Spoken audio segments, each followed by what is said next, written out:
Hello everyone, it's me Wildman, and we've got another video here where this time we are doing kind of a continuation of the last video where we did Fuzzy Duckzy's Red Altar Delirium Mirror Wandering Path strategy. And in his video, hello everyone, it's me Wildman.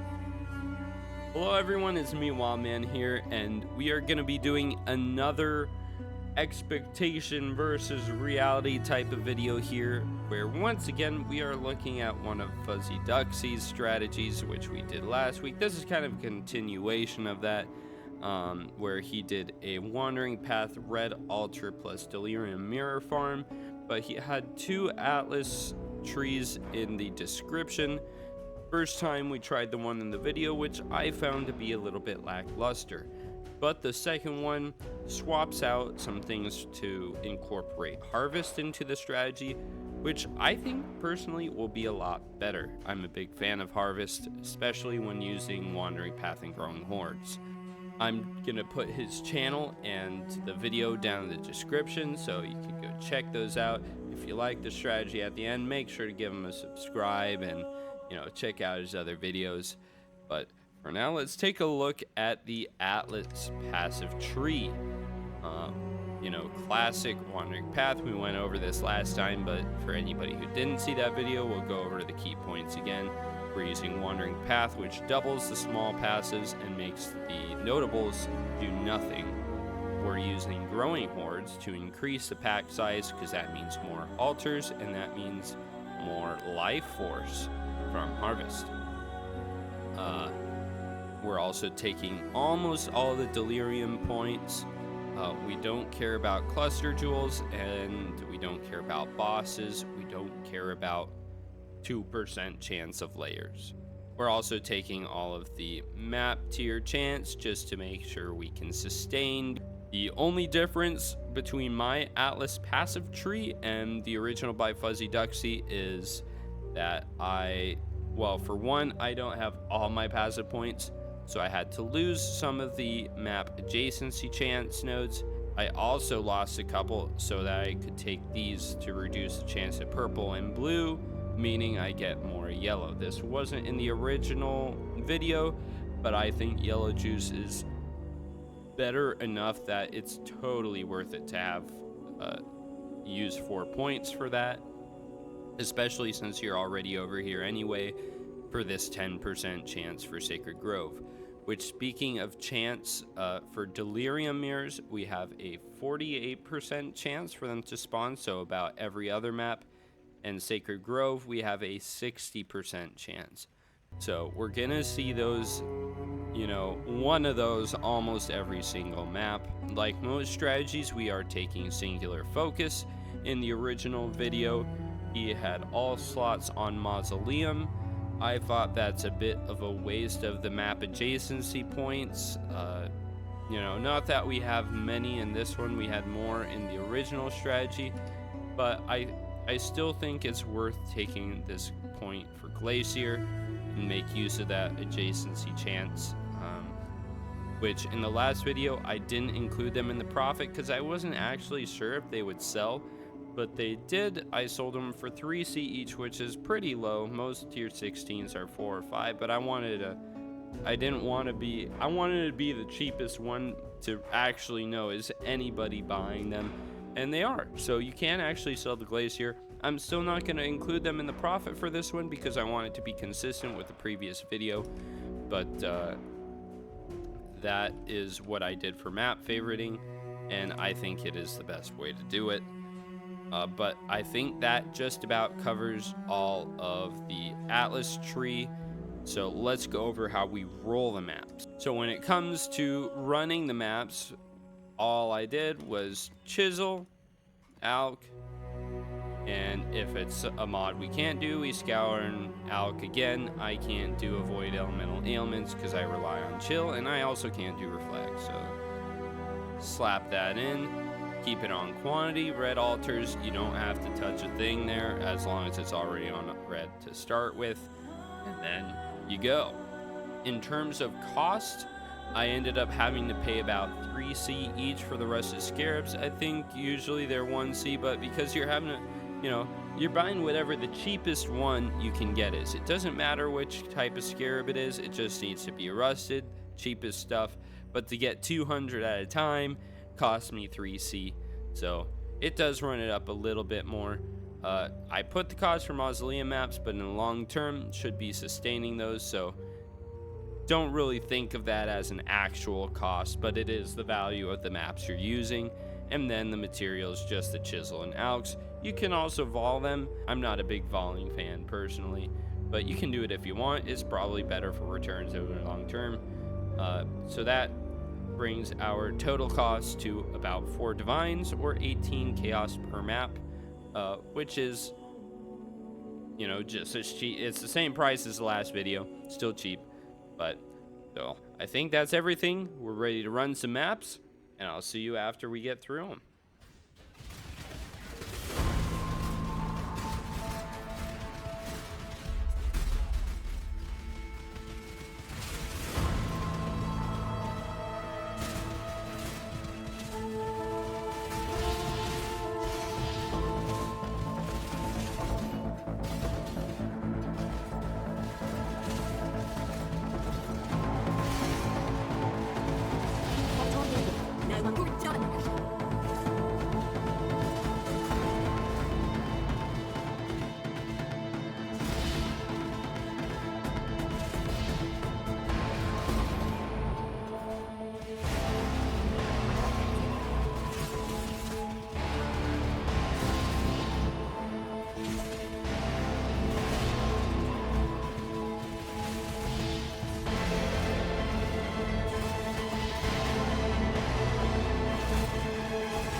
All right, so we're done running our 56 Wandering Path Red Altar Delirium Mirror Harvest strategy here.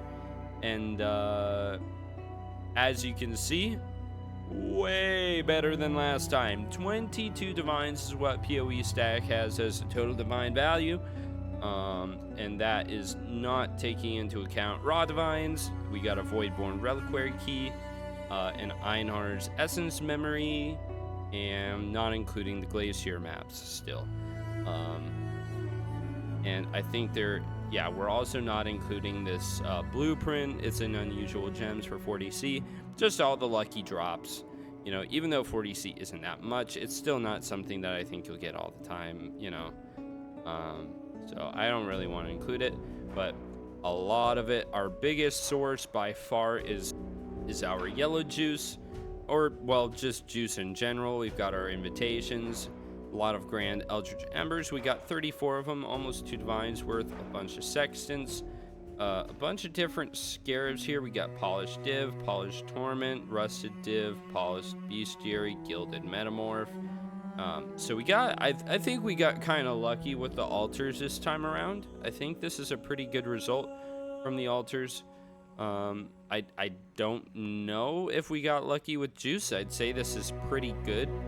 Let's take a look at the notepad just so we have a easier to look at breakdown. So here we can see in terms of raw currency, again not including the divines with the Voidborn Reliquary Key, we end up with almost 6 divines, life force 11 divines, nearly half of our total revenue.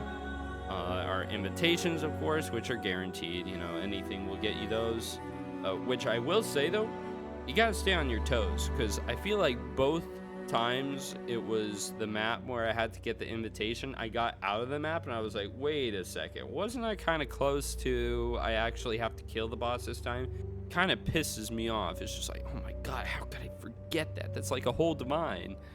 But it's surprisingly easy to not remember. We got about 2 divines in Delirium. That's all the simulacrum, the Delirium orbs, and the cluster jewels, which that's a decent amount. Maps, not actually profit. This is just, as long as we're sustaining, we're happy. That's about all there is to that. Scarabs, we got almost 2 divines in there. Pretty good. Total returns, that brings us to 25.5 divines, 100C per map. That is really good for an 18C entry fee strategy. That's a really good return, and gets us a profit of 20 divines over 56 maps. Really good. This strategy is a big success in my eyes. Early league, the prices of life force are much different than they are late league. You know, they're much less. I would also argue some of that is just inflation. You know, any items you're trying to buy for your build are going to be cheaper than they are 2 months into league. I do have to agree that to some extent life force is worse earlier on. But at the same time, there's going to be a lot of other currencies at red altars that are more valuable early on league. Currencies that I would pick up early that I don't at this point would be things like scours, regrets, maybe chisels, instilling orbs, glass blowers. I'm sure there's more that I'm not remembering, but that's just to name a few. So your currency that you got over the maps would be higher early in League 2, even though the life force would be lower. So I think to some extent it balances out, and with factoring in inflation, I think this is still going to be a really good strategy for running at League start. You know, day 2, maybe you don't even run the rusted scarabs. That reduces your cost to just be an alch and go. Late league, I mean, obviously it holds its own. You're raking in 20 divines. I'd say this is a very fast strategy. Last week when we tried it without the harvest, it took me about 2 minutes per map. I'd say this time it took me about 3 minutes per map because an added minute for harvest. Also, the way I ran the maps was slightly different.